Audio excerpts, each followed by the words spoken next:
Is there at this very moment a global secret brotherhood plotting to control the world? Or even worse, is the shocking plan already in motion? Have devastating weapons already been positioned around the world to cause catastrophic results? Can it be stopped?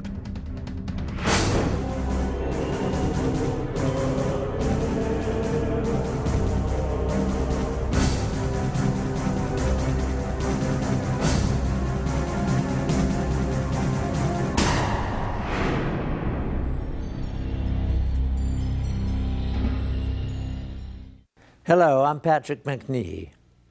The Illuminati is said to be a global secret society that has been operating for centuries, a hidden brotherhood that includes some of the world's most influential people of all races and religions that hold top positions in government, churches, business, education, science, medicine, military, financial, and charitable institutions. A secret fraternity whose sole purpose is to take over control of the entire world's resources, finances, and its people. If such a powerful secret society does exist, it represents the ultimate threat to the free world. In fact, it means that right now there is actually no free world at all. Some say it's preposterous, but now for the first time ever we have obtained proof that not only such a global secret organization does exist, but it has infiltrated two of the most powerful intelligence agencies in the world.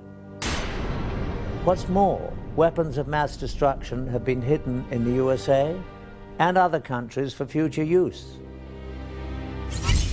How could this happen? To get to the truth, we must first explore the dark reaches of the world's secret societies, whose history, rituals, and very existence are shrouded in mystery. Secret societies have existed for thousands of years. They all have one thing in common: unique knowledge, which they swear by oath to keep secret. For armed with this knowledge, limited to themselves, they believe they can control others. One of the earliest secret societies still exists today, the Masons. It is believed that its origins date back to ancient Egypt, when only a select guild of stoneworkers possessed special mathematical knowledge necessary for building the pyramids. Throughout history, Masons kept their methods to themselves so that only they could build the great structures throughout time that still stand today. First, the pyramids, and on to the great castles and cathedrals of Europe. But secret societies were not limited to tradesmen. The word assassin has its roots in a secret brotherhood of Shiite Muslim warriors that controlled northern Syria during the time of the early Crusades in the 11th century. Their speciality, they had perfected the art of killing. The sect was founded by Hassan-i-Sabah, called the Old Man of the Mountain, who ruled from a remote stronghold. Hassan indoctrinated his devotees with the promise that if they fought and died for Allah, they would live forever in paradise full of heavenly and earthly pleasures. He used the gruesome power of torture and murder to give his teachings special impact and assure complete discipline and devotion. Hassan gave hashish to his fanatical disciples to induce a feeling of invincibility before sending them on suicide missions. Hence the name assassin was derived from the word hashashin, or hashish user. By 1100, the assassins were said to number over 70,000 fanatically devoted members. About the same time in history, another secret brotherhood was created, the Templars. The Prieuré de Sion, Priory of Zion, was a chivalrous fraternity created in medieval France with the purpose of preserving the Merovingian bloodline and returning them to the throne of France. Their official headquarters was the Abbey of Notre-Dame du Mont de Sion in Jerusalem. In 1117, Baldwin I, King of Jerusalem, found himself greatly indebted to the priory for their services in helping him attain the throne. In return, the king negotiated the constitution of the Knights Templar as the military and administrative arm of the Priory of Zion. The Knights Templar had been created 10 years before for the purpose of safeguarding pilgrims on the road to the Holy Land. During their time in the Middle East, the Templars had contact with the Muslims, including the Assassins. In fact, after the Crusades, because of the enemies they had in common, the Assassins took refuge among the Templars, imprinting the Christian soldiers with much of their fanatical and deadly ideas. As the Templars developed, they became not at all an orthodox Christian organization. But their secret rituals and doctrine were much more mystical, heretic, and occult-oriented.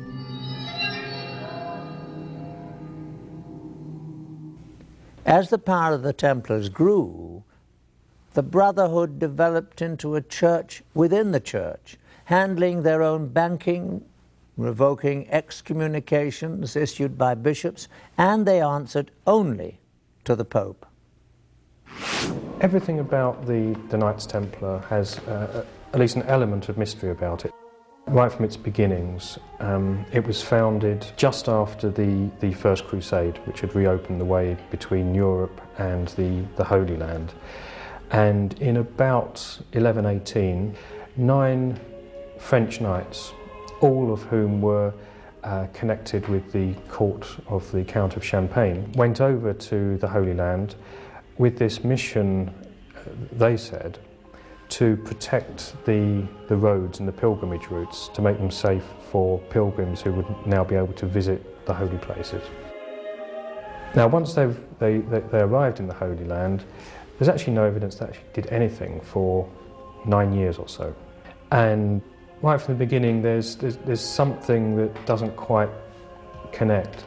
And there's other evidence that this mission of protecting the pilgrimage routes was actually just a cover story. They actually went there for another reason. For some reason, these 9 knights thought that there was something to be found there. There's certainly evidence that they excavated beneath the Temple Mount. Archaeologists have actually found Templar artifacts from those excavations. As it turns out, the Templars spent very little time on the roads at all. Most of their 9-year stay was spent digging out old tunnels under the Temple Mount, the original site of the biblical Temple of Solomon. What were they looking for? The temples of Solomon had long since been destroyed.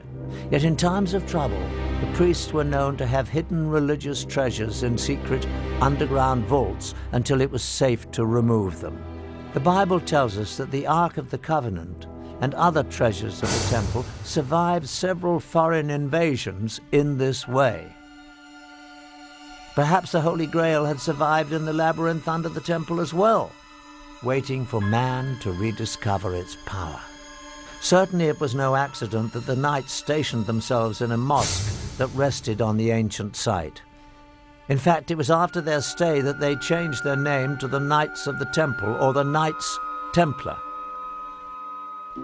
A monk by the name of Bernard, who later became Saint Bernard, was involved in the formation of the Templars. Saint Bernard was involved in deciphering ancient Hebrew text. Bernard, although in many ways a very worldly person, was also very spiritual. In ways that are quite odd for his time, he was very much into the feminine side of religion, very much into the Black Madonna cults of, particularly of the south of France, which are very kind of mysterious, almost pagan. He had a great veneration for the feminine, embodied in lots of ways in the Virgin Mary, which was actually quite unusual for his time, and that appears to be the thing that drove him more than anything else. St Bernard was a very learned man again for his time. Yes, he studied Hebrew texts, studied other texts as well. It could well be something that he found in there that gave these people the idea that there's something worth having in Jerusalem. It's speculative, but it's a good speculation. It seems a very logical thing. You have people studying these old documents who suddenly want to get their people to some of these old places mentioned in these documents. They're looking for something. Personally, I honestly don't know what it was they found, except that people considered it important. Nobody knows for sure. Whatever it was, nobody knows where it went. And it's a real mystery. But there's no shortage of theories, any of which could be correct.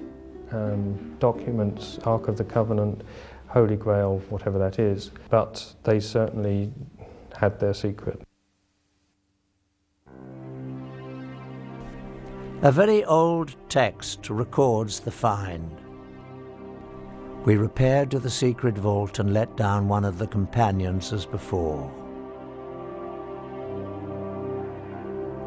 The sun at this time was at its meridian height, the rays of which enabled him to discover a small box or chest standing on a pedestal curiously wrought and overlaid with gold.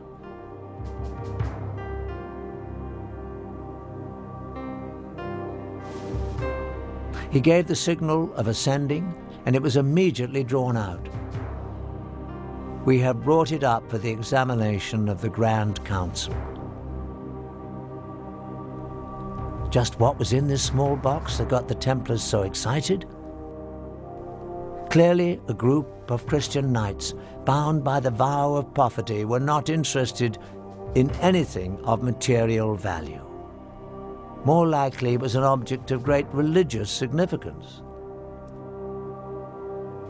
To this day, we still do not know exactly what the Templars found in the secret vault. What we do know is that news of the find brought Count Hughes of Champagne, the man who bankrolled the expedition back to Jerusalem, to join his former vassals. Once there, he immediately gave up all his worldly possessions to serve under them, as one of the Knights Templar. It was after this discovery that the Grand Master of the Templars visited the Pope, and with Saint Bernard's blessing, the Order of the Knights Templar was officially recognized by the Church. All over Christendom, men rushed to join the Knights, leaving behind their families, giving over all their worldly possessions, and taking on the difficult vows of poverty and chastity. Vow of poverty actually is why they became wealthy, because anybody that joined the order, anyone that became a Templar Knight, had to give all their possessions to the order. And it became quite a prestigious thing for noble families to have some of their sons go into the Templar order. And of course, any money and property they had would go into the coffers.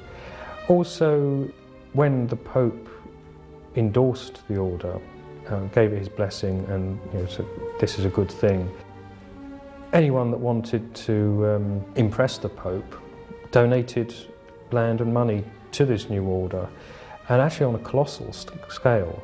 None of the individual knights were allowed to own anything, so that all this material, that land, castles, livestock, and just pure money that was just given to them as a gift, went towards the order. Their reputation was as the most feared, efficient fighting force on the Christian side. They were kind of the special forces of their time. Also because they were this mixture of monk and a soldier. The Knights Templar had quite a career after the Crusades. They basically took over Europe financially, dominating all of the major industries, especially that of money lending. They invented the modern checking system, and within a few years had all of Europe's kings indebted to them. They were far too big for their boots in many respects, certainly as far as the Pope and many kings were concerned. They were unbelievably rich. It seemed there was no stopping them, basically.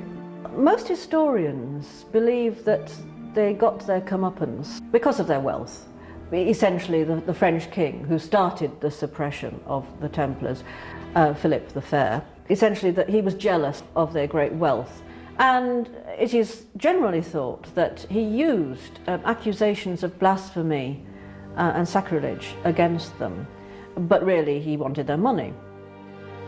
The charges against the Templars were blasphemy and sacrilege, that they failed to observe the usual reverence for the church, but that was well known.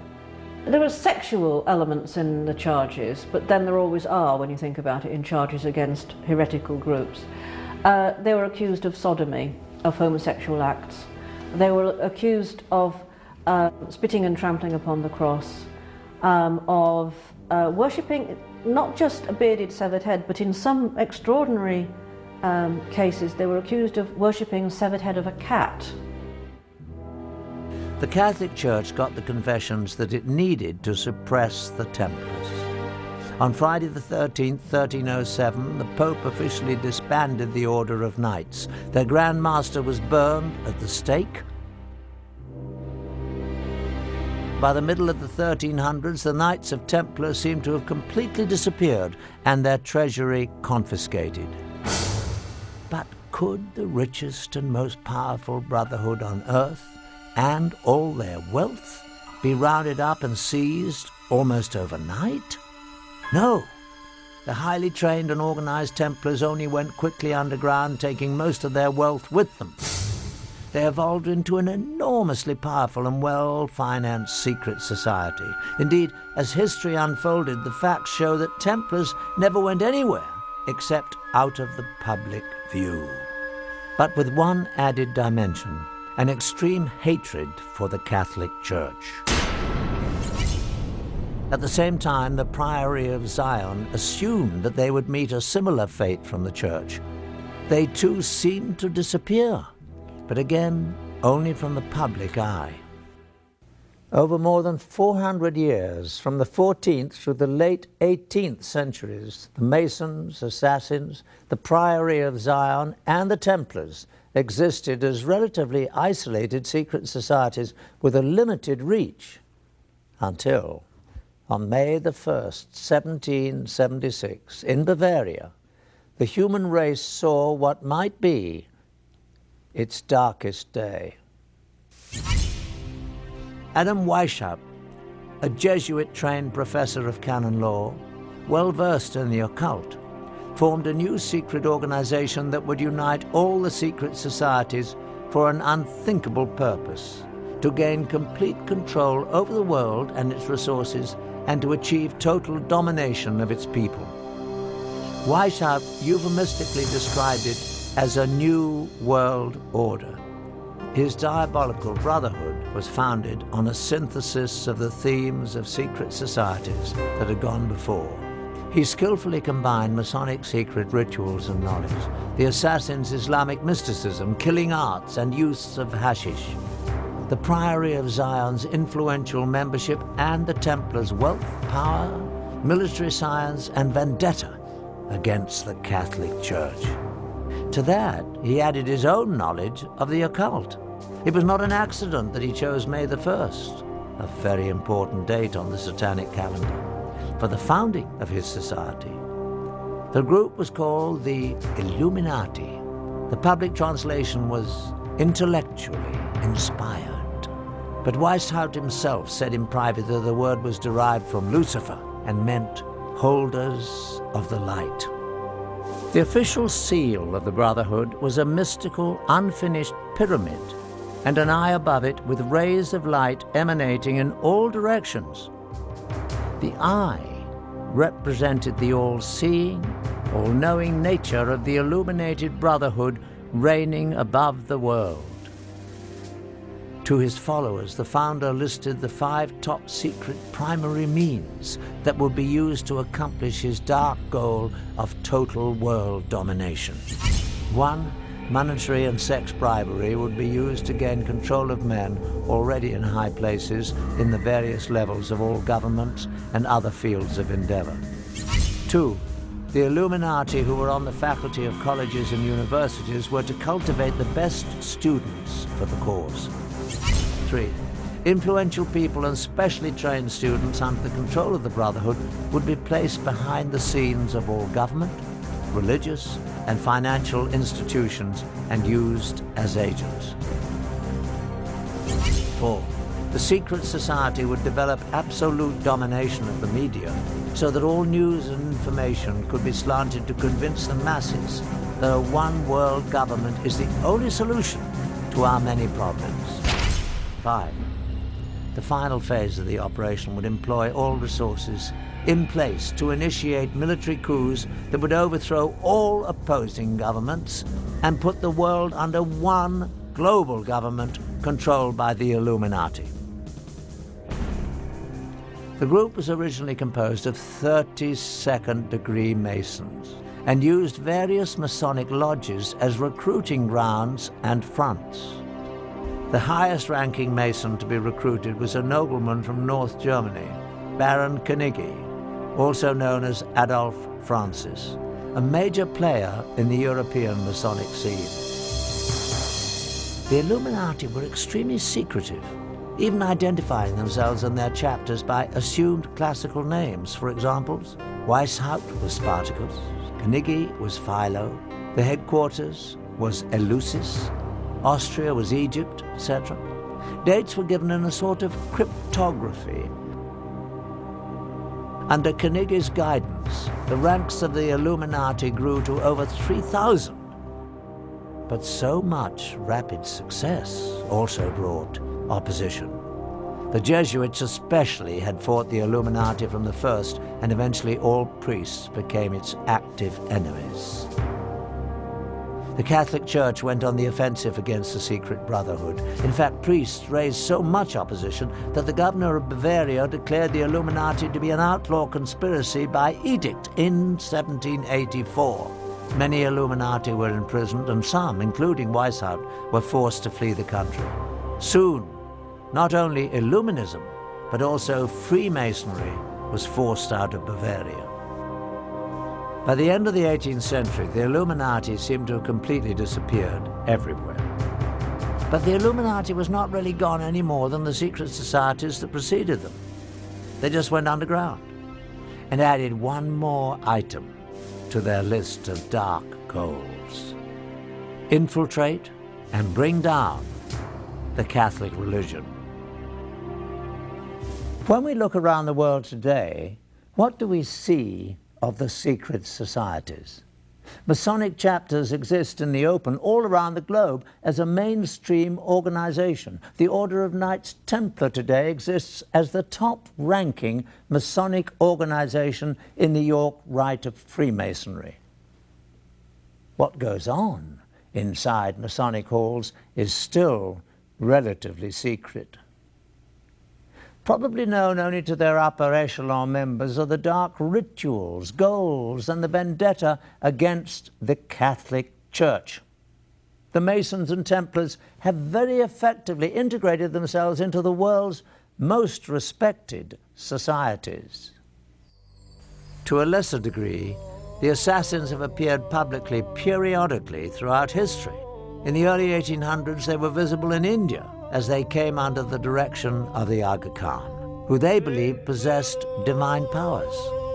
In the latter 1800s, the Aga Khan brought them to Afghanistan, where they developed a lasting relationship with the British. Later, the Aga Khan's descendants further infiltrated Western culture. One prominent example was when Prince Ali Aga Khan, grandson of Aga Khan II, married American actress Rita Hayworth. Are the assassins, as a secret murderous order, now a thing of the past? The bloodshed occurring today at the hands of Islamic extremists would say the assassins are alive and well. The Priory of Zion also continues to this day. In fact, it has been reported that a number of illustrious figures in history have served as the Priory's Grand Masters, and there is corroborating evidence. In 1975, a discovery was made in a Parisian library. Parchments were found called Le Dossier Le Carré. These documents indeed reveal that some of the secret members were Leonardo da Vinci, Victor Hugo, and Sir Isaac Newton. The Priory has been credited by some with the creation of the European Union. Former President of France, François Mitterrand, was believed to be a member of the Priory, and many other powerful people. As for the Merovingian bloodline that the Scions were pledged to protect, it continues on. Through incestuous intermarriage, most of the royal families of Europe can claim Merovingian descent. And it is said that from these royal families have come all 44 of the United States presidents. These connections around the world through the Priory of Zion provided the Illuminati with the means to influence politics and power around the globe. But what about the most secret society of them all? Adam Weishaupt's Illuminati, the brotherhood that vowed to bring all the other secret societies together to control the world. Is it still actively pursuing its diabolical plan of world domination? Indeed, shocking new facts that we have uncovered reveal that it is stronger than ever today. Studying a top-secret society is much like studying the current of a lake. The ripples on the surface give us clues to know what is going on in the darkness below. The Illuminati's grand plan required that it infiltrate the governments of all countries around the world. In our extensive investigation, we focused on just one target, the former Soviet Union, to see how it was manipulated by the Illuminati. An effective way to gain control of a government would be to penetrate its intelligence structures.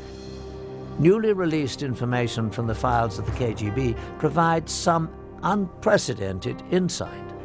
Now that the Cold War is over, some highly classified information is being smuggled out of carefully guarded vaults in what used to be the Soviet Union.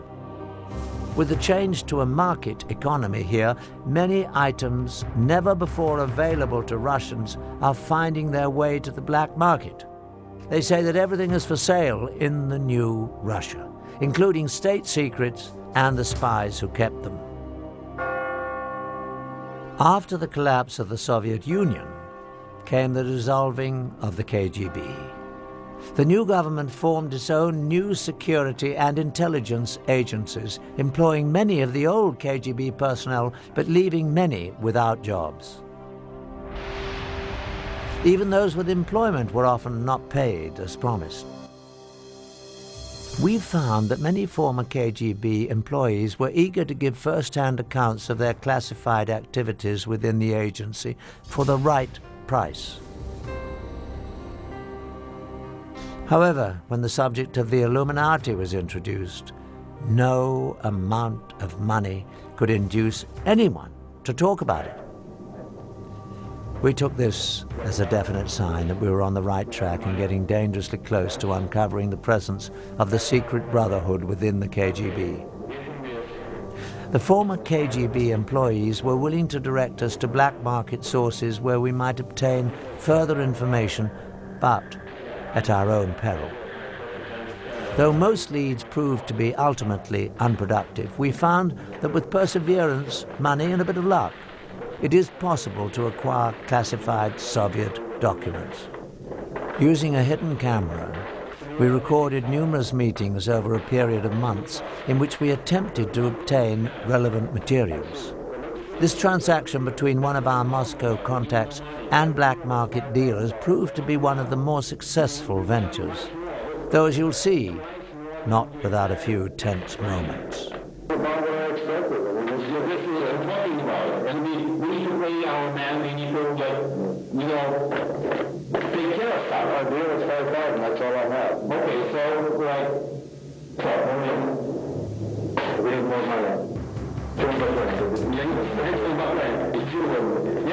I'm talking, we need more money, okay? Like, we can get, okay, let's do that. Like, give us 5,000, and that's okay, and the rest you can do, like, tomorrow, the next day, like, whatever. 5,000 is the idea, like, that's it, I can't do that. This is all I have. Okay, so we'll take 200 Hey, run up! Finally safe from the black market dealers, within some of these documents we found corroboration for the most valuable piece of information related to us by the ex-KGB agents. Just as we had been told, indeed, the KGB carefully recorded their activities in documents, films, and tapes. And these were kept in storage in a holding facility beneath the KGB headquarters under the highest security.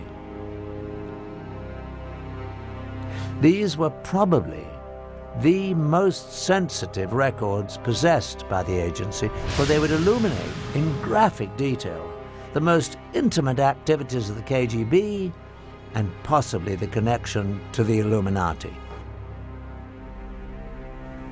The documents we purchased from the black market dealers represented a major breakthrough. They not only confirmed that more revealing KGB materials existed, they also told us where they were kept. Again, we went to our black market sources, now armed with this new knowledge. We believe that with the demise of the KGB, most of the safeguards protecting its records would be gone. Someone out there must have the knowledge and access to be able to supply them to us for a price.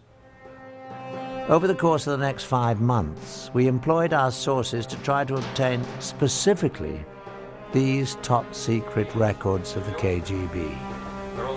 This transaction between one of our Moscow contacts, an interpreter, and a local black market dealer yielded astonishing results. The location of this meeting is a textile factory in the Zakorniki district of Moscow. This is the office of the Russian entrepreneur who owns the plant and uses it for both legitimate and illegal business. After introductions and some initial small talk, the dealer is asked whether the KGB materials are on the premises.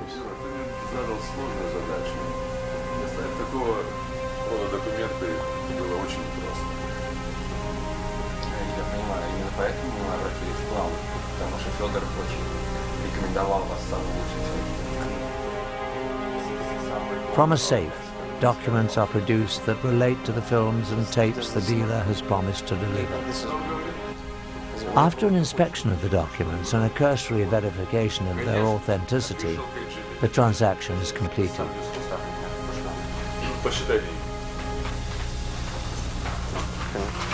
Okay, well, thank you. Спасибо. Пожалуйста. Nice to meet you. Дмитрий Сергеевич, спасибо за вашу работу. Money changes hands, and the tense group is led to another office where the films and tapes are said to be stored.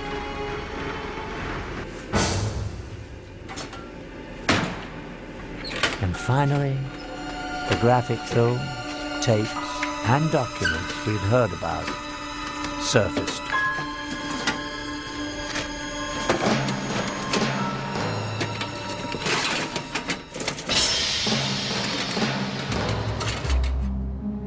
In a startling revelation within the classified documents we obtained, we find proof that the Illuminati infiltrated the Soviet Union and the KGB.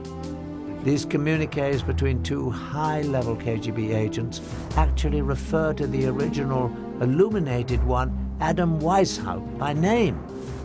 They go on to allude to a connection with two past rulers of Russia, Joseph Stalin and Nikita Khrushchev. Our mission to place agents within the walls of the Vatican is a goal that the founder Weishaupt talked about 200 years ago. It is something that has been attempted through the years by both Stalin and Khrushchev with no success, but I believe we can finally do it this time. What's more, in the lab, our investigators made an alarming discovery. A magnified view reveals that an unnoticeable dot The period at the end of the final sentence on the page is actually a seal. It is the unfinished pyramid with an eye and triangle above it. The official insignia of the Illuminati, a marking used by the secret society since its creation in 1776. The KGB was determined to infiltrate the Vatican. Why would this, of all places, be of such critical interest to the Russians? The answer is simple. The Russians would have no interest in the Vatican, but the Illuminati would. Not only would it further the vendetta against the Catholics, but it would be important for the greater purpose of gaining control of the world. The Vatican may be the most powerful force on the planet for influencing people. Policies dictated by the Vatican affect 1 billion people spread across the globe on every continent, in comparison to less than 300 million under the direct influence of the US or the former USSR. Reigning at the top of this vast empire of followers is one man, the Pope, whose words and wishes are considered by his followers to have divine inspiration. No other person on earth has such extraordinary power and influence. The Illuminati would have a great interest in exerting whatever influence they could on the Pope and his advisors. The KGB had a staff of agents permanently assigned to Rome, but the Vatican City exists as a very closed world, an officially recognized independent state with its own government. In effect, it is a sovereign state existing within the city of Rome. Surveillance of it from the outside is very incomplete.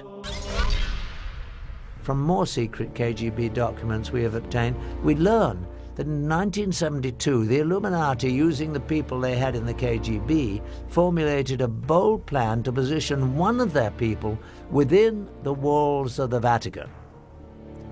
Again, the period at the end of the final sentence on the document is actually the miniature pyramid and eye, the official insignia of the Illuminati. At last, the secret brotherhood could begin to control the Catholic Church from the inside. An agent was sent to the Vatican posing as a Ukrainian priest, driven from his country by the communists for anti-communist rhetoric. He was quickly accepted by the pro-American Vatican clergy. After only a few months, he achieved his primary objective, gaining the confidence of the office of Cardinal Vilo, the Secretary of State of Pope Paul VI. In this exclusive KGB film footage we obtained, on the right is the agent posing as a priest. On the left is the chief assistant to Cardinal Vilo. Devo tornare all'ufficio, devo fare cose lì e tutto il resto. Molto preoccupato. Spero che Eccolo che arriva. Buongiorno. The third man is actually another KGB agent, no doubt placed in the organization by the Illuminati. He is also seeking to gain access to the cardinal. Sì. Questo mi fa molto piacere. Bene, molto lì. Bravo, sta piacere. Abbiamo la sua collaborazione. Sì. Bene. Molto pubblico e faremo molta considerazione di questo. Sappiamo quanto importante è per noi questa collaborazione. When Vilo's assistant is sent on his customary monthly trip to Milan, the KGB installs a camera in his hotel room. In typical KGB fashion, the priest is about to be set up to be blackmailed to assure his continued cooperation. Over several days, a woman becomes friendly with him and gains his trust.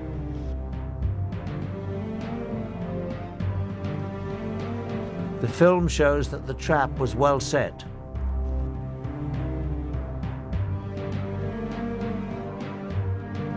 One night, the woman comes to his room to take him to a dinner meeting. Vino bianco, prego. Possiamo vedere tra il conto Ho soltanto del buon vino rosso, che dici un pochino. Certo, il vino rosso va bene.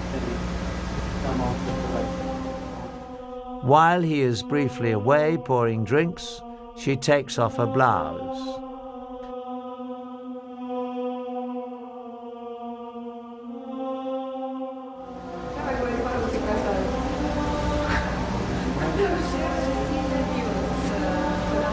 The film ends abruptly.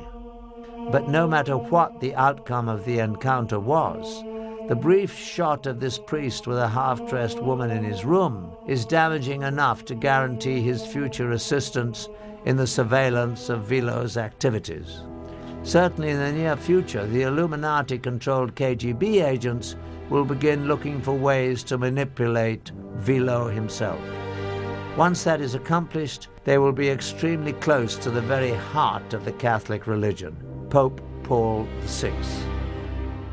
But it appears that the Illuminati was not content with exerting only influence to control the Vatican. They sometimes resorted to murder. Since the founding of the Illuminati, a number of officials have died at the Vatican under highly suspicious circumstances, including 3 popes. In each case, the death of the official was timed so as to have a great political significance, the telltale mark of the secret brotherhood influencing world politics for their benefit. In 1939, Pope Pius XI was poised to release a statement condemning both the Nazis and the fascists, groups doing the kind of evil that the Illuminati would be behind. But before he could make the public statement, he suddenly died. A close assistant, Cardinal Tisserand, was heard to repeat again and again in French, "They have assassinated him! They have assassinated him!" His body was quickly embalmed, making an autopsy and proof of cause of death impossible. In 1978, it seemed the secret brotherhood might again be using murder to manipulate the papacy. Paul VI suddenly died. Admittedly, he was frail, but the sudden worsening of his condition seemed all too convenient to many observers.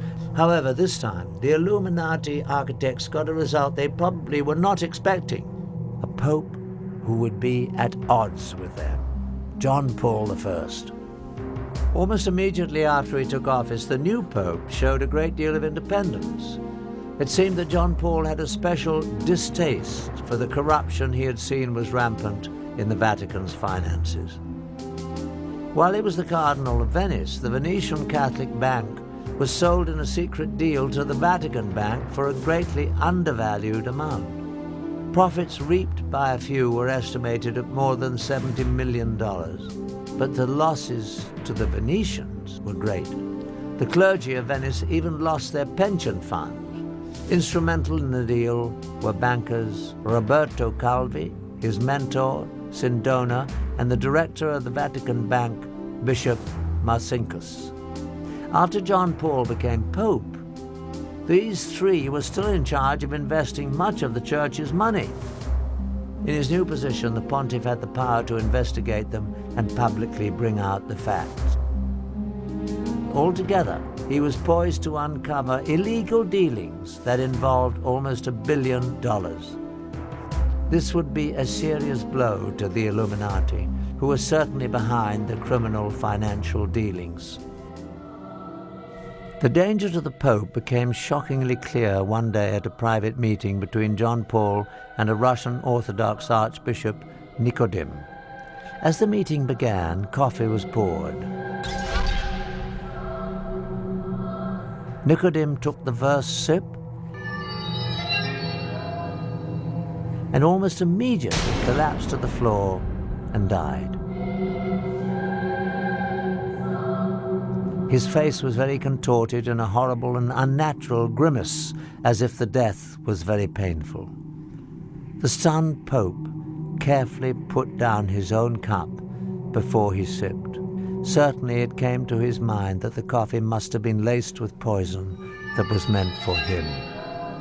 The official doctor, however, quickly proclaimed that the Archbishop had died from what had become the standard cause for deaths at the Vatican, a massive coronary.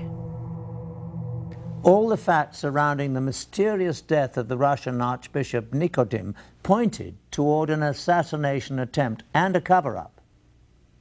The Russian's body was embalmed very quickly after his death, without a prior complete medical examination. After the embalming, it would be impossible to perform an accurate autopsy to determine the cause of death, particularly if it involved poison. Also, the coffee the Archbishop drank was never collected for analysis, and no forensic investigation was ever carried out. Although the proof was gone, to many it was clear that the Pope had narrowly escaped being murdered only 10 days after he was elected. The experience proved so frightening that John Paul called a secret meeting with his top 4 cardinals to discuss the situation. The meeting took place on September the 28th, 1978. Only the 4 cardinals and the Pope were in the room.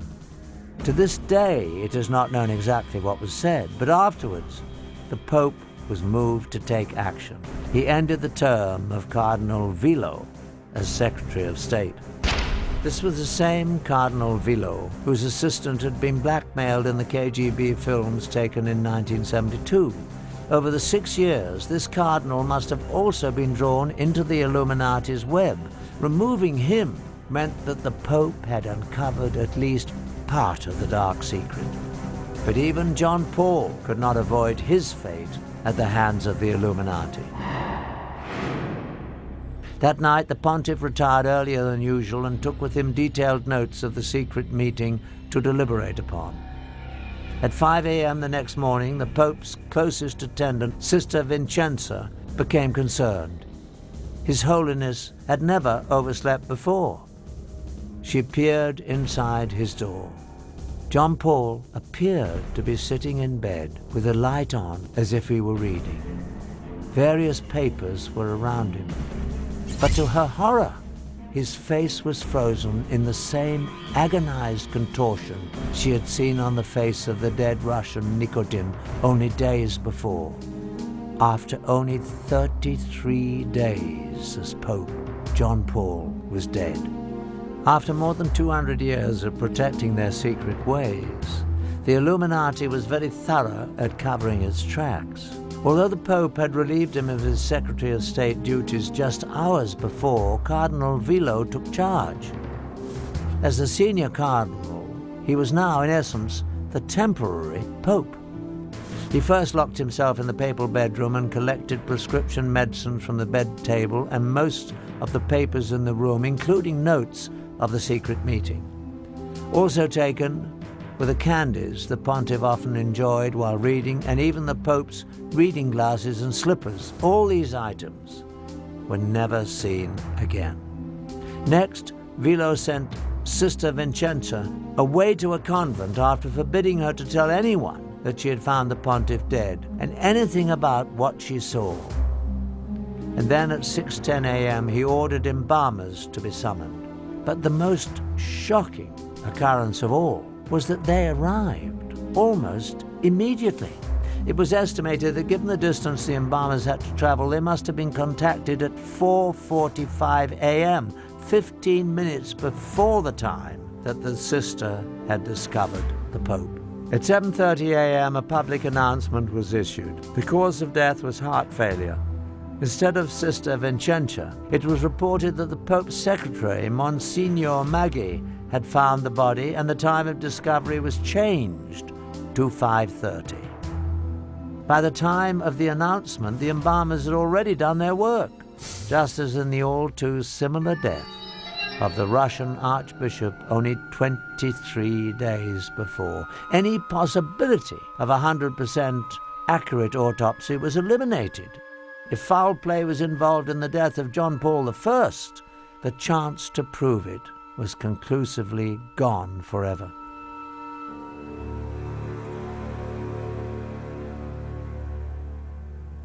Ten days after John Paul's funeral, Cardinal Vilo assembled the conclave to elect a successor. The official electing body includes 111 cardinals.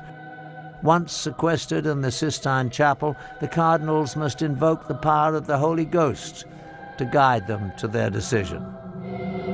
But in truth, the principal candidates for Pope are not determined behind the closed doors of the conclave. These decisions are made in the elegant restaurants of Rome, where the most powerful cardinals meet for their dinners and lunches.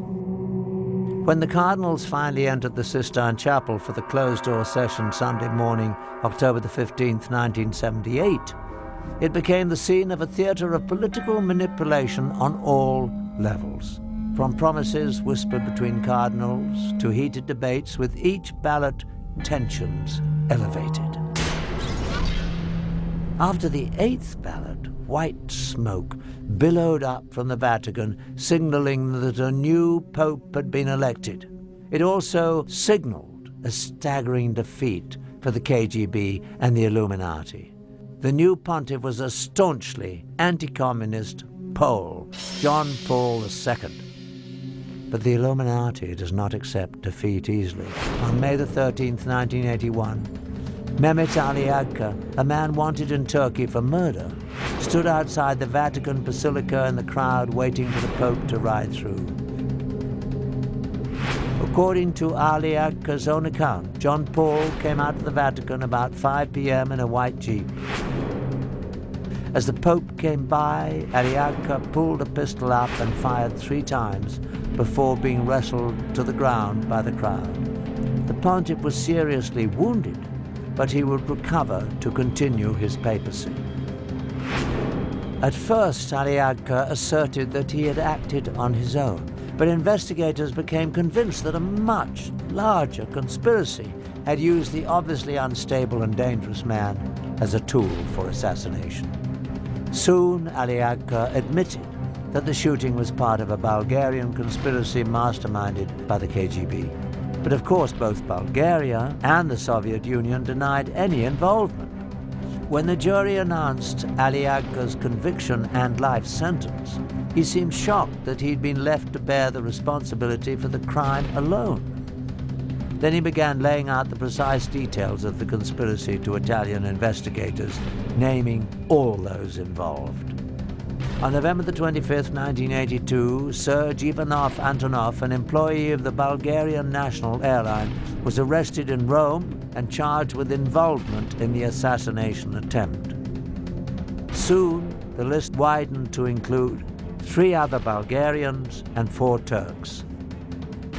In July 1983, as Agca was being transported to another facility, the world saw him publicly admit the KGB connection, as he shouted to reporters that the KGB and Bulgarian intelligence services were involved.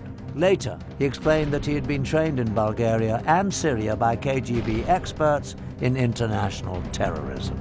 He also admitted that Antonov was an accomplice along with 2 Bulgarian embassy employees. In 1984, Italian judge Lario Martella was convinced that the KGB and the Bulgarian Secret Service were involved in the assassination attempt on Pope John Paul II.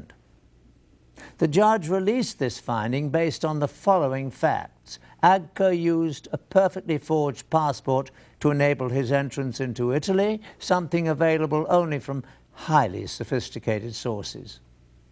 He also had enough money to allow him to stay for extended periods in Bulgaria, Switzerland, and several other European countries.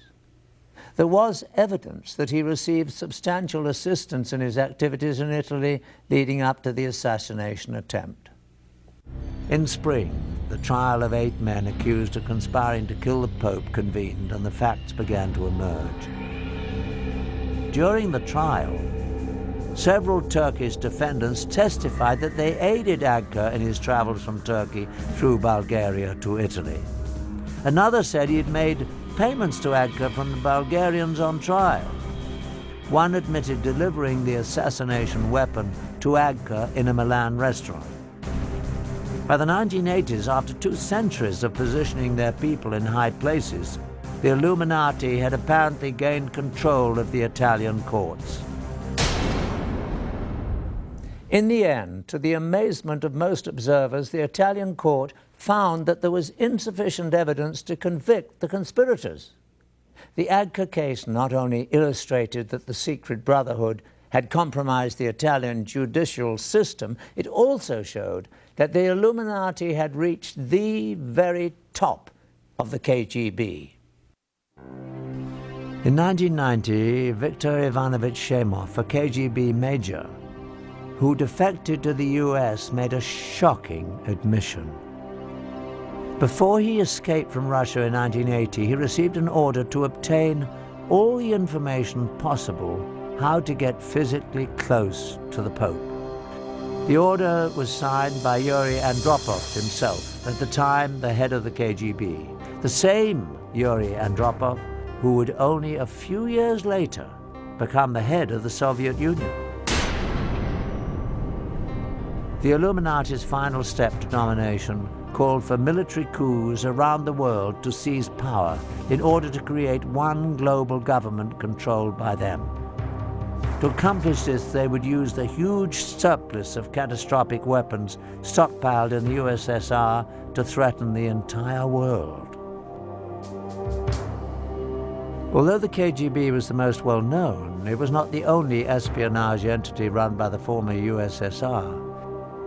Another agency just as massive but even more secret than the KGB was the GRU, carrying out military intelligence. And the secret brotherhood went to great lengths to infiltrate it. The proof that they were successful is revealed in these highly classified GRU agency documents that we purchased from a black market document dealer in Russia. In them, an agent is given his orders to work using the cover of a journalist in Washington, D.C. Once again, the Illuminati has left their telltale sign. The period under high magnification is the pyramid and all-seeing eye. While the KGB collected information on political figures and influenced politics around the globe, the GRU gathered intelligence essential for achieving military objectives. Some of the activities of the GRU were aimed at achieving objectives in various ongoing conflicts such as Afghanistan. But the major mission of the GRU was to prepare for future wars with other countries, especially the USA. It was this agency that was ready-made to be used to place the deadly weapons for the final phase of Illuminati's dark plan.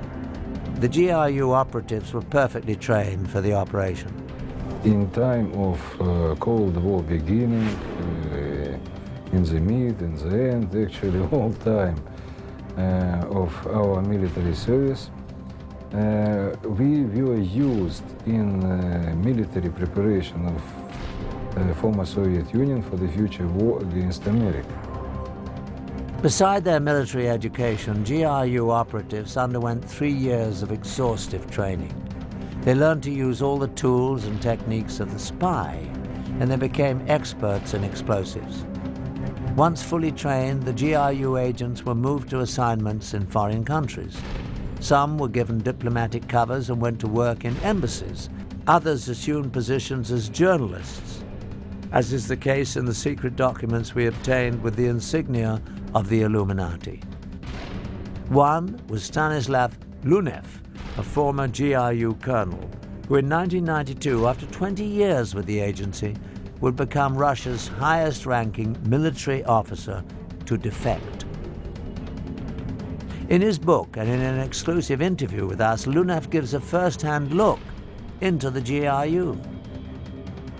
Although his face was never shown, he would not even mention the Illuminati, although he never denied their existence or involvement in the GRU.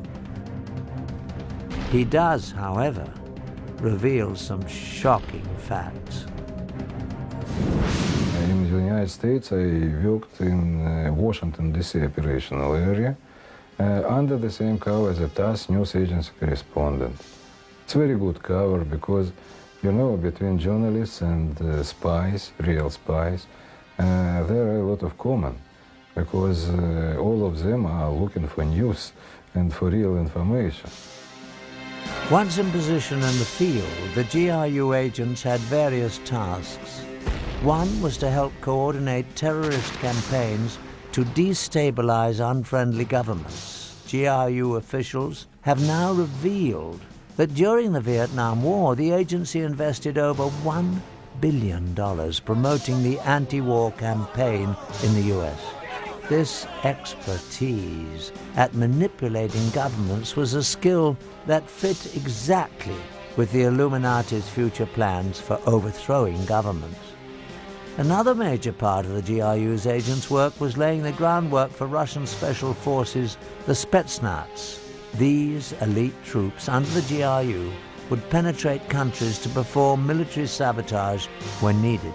Some would blow up strategic targets such as power stations, bridges, and communication centers. Others would form assassination squads to kill government leaders and their families. This was an ability of great value for the Illuminati for world domination. In order to bring the Russian special forces into foreign countries when required, the GRU needed to assure themselves that they would have access to cross the borders. For this, they relied on the expertise of the KGB. The agency excelled at gaining entry into unfriendly countries. They needed to be able to consistently position their spies and smuggle out information. Again, the KGB often used sex and blackmail to accomplish its goals. In this hidden camera film, the man on the right is a KGB agent acting as a raven, a male whose job is to seduce someone to commit espionage. This raven is in the process of setting up a Mexican border guard. I'll get it replaced. Okay. Alright. More. So it's very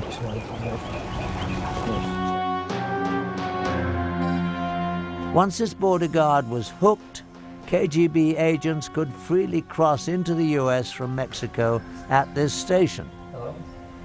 This information would then be passed on to the GRU, so they too could use the access to bring in agents and the Spetsnaz when they were called for.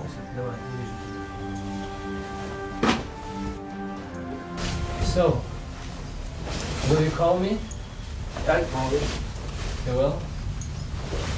Anyway, I'll contact you, you know what I mean? I'll call you. I'll find you, then I'll call you. Are you okay? Yeah, I'm okay. Okay. To execute the plan for global chaos and military coups, the Secret Brotherhood used the GRU to position sleeper agents and devastating weapons around the world. These weapons would stay hidden in strategic places until the day they would be needed. At that time of the Illuminati's choosing, the agents would come out of hiding and the weapons used. These special operation forces commanders are very highly trained military professionals, and they will come here when real tension would be in place. And they need to have very special weapon system to destroy very highly protected targets. So they will have nuclear weapons, chemical, biological, other weapon system. The most frightening weapons to be smuggled in were the small nuclear devices that have become known as the nuclear suitcase bombs. These weapons could be moved easily by one person, but had awesome destructive capabilities. Once they were in the US and other enemy countries, the weapons were hidden in safe places and could be retrieved in time of war. It is estimated that a frightening number of these nuclear devices were positioned in the US and other countries. In all probability, these nuclear devices remain hidden in their secret locations, all ready for use today. Thanks to the newly opened files of the KGB, we've had a shocking look at how the Illuminati has over the years manipulated the world's institutions like the Vatican. And we have seen that devastating weapons have been positioned around the world. we have focused on only Russia's connection to the Illuminati. Since Adam Weishaupt founded the secret organization in 1776, its tentacles have extended into many other nations around the globe. Even the United States shows telltale signs. The most obvious is on the back of the US $1 bill. Prominently displayed are the pyramid and the eye, the Illuminati's insignia put there in 1933 by order of President Franklin D. Roosevelt. Underneath are the Latin words Novus Ordo Seclorum, which translates as New World Order.